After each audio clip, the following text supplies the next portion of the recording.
Hello guys, तो ये जे advance का फिजिक्स का क्वेश्चन है जिसमें हमें एक वायर दिया गया है जिसे हमने इस तरह से ट्विस्ट करके दो लूप्स बना लिए। एक का एरिया है ए, दूसरे का एरिया है 2a। अब इसे इस एक्सिस पे इस डायरेक्शन में रोटेट कर रहे हैं, तो हमें बताना है कि इन ऑप्शन में से कौन सा ऑप्शन सही है। तो ऑप्शंस देख लेते हैं। पहला ऑप्शन जो है वो ये है कि ईएमएफ दोनों के एरिया के सम के बराबर होगा। क्या क्या नेट एम्पलीट्यूड दोनों का छोटे वाले एम्पलीट्यूड के बराबर होगा। इन दोनों का जो नेट एम्पलीट्यूड है वो क्या छोटे वाले के बराबर होगा। और क्या ईएमएफ कोस ओमेगा टी के डायरेक्टली प्रोपोर्शनल होगा। क्या ईएमएफ जो मैक्सिमम होगा परपेंडिकुलर होने पे मैक्सिमम होगा। तो देखो, हमको इसे सिंप्लीफाई करने के लिए ये देखना है कि ये एक मोटर की तरह है। हमें पहले ये निकालना होगा कि करंट इसमें किस डायरेक्शन में चल रहा है। देखो, इधर घूम रहे हैं तो मान लेते हैं कि करंट नीचे जा रहा है तो इसमें भी नीचे आएगा, और अगर ऊपर जा रहा है तो इसमें भी ऊपर जाएगा। ठीक है, तो अगर हम इसे सॉल्व करेंगे Fleming's right hand rule of induction से, तो हमें पता चल जाएगा कि ये ऊपर की तरफ जा रहा है ना। ये ऊपर की तरफ जा रहा है और ये नीचे की ओर जा रहा है, और इसमें भी ये ऊपर की तरफ जा रहा है करंट, और ये नीचे की तरफ इधर से आ रहा है।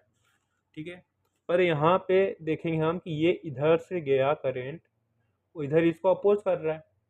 अगर ये भी उसी डायरेक्शन में होता है दोनों ऐड हो जाते हैं, लेकिन ये तो अपोज कर रहा है। तो ईएमएफ इनके अपोज कर रहे हैं, और ये एक मोटर की तरह है। तो मोटर का जो ईएमएफ निकालने का फॉर्मूला होता है वो होता है N A B omega sine omega t. A है एरिया, बी है मैग्नेटिक फील्ड, ओमेगा है एंगुलर फ्रीक्वेंसी, एन है नंबर ऑफ टर्न्स। ठीक है, अगर आपको नहीं पता कि कहाँ से आया है तो ये निकला है flux B A cos theta से। जब D phi by D T हम करते हैं तो ईएमएफ मिलता है। इसमें सब कांस्टेंट है, बस डिफरेंस इसमें और इसमें यही है कि इसका एरिया 2 है, इसका एरिया ए है।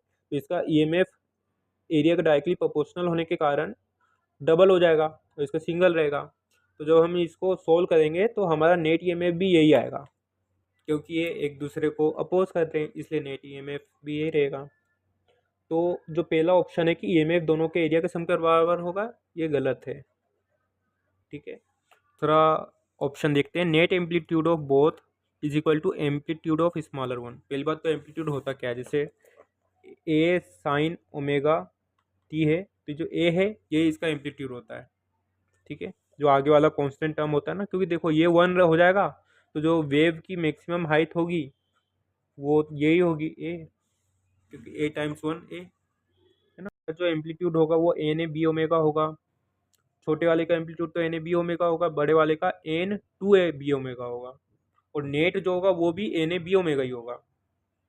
सो एम्पलीट्यूड जो नेट है और जो छोटे वाले का वो सेम है, तो दूसरा ऑप्शन सही है। तो यहाँ पे हमें जल्दबाजी नहीं करनी है कि इस क्वेश्चन को यहीं पे ख़त्म कर दे। हमें ये ऑप्शंस भी देखने चाहिए। एडवांस में ऐसे क्वेश्चन होते हैं जिनके मल्टीपल ऑप्शंस होते हैं।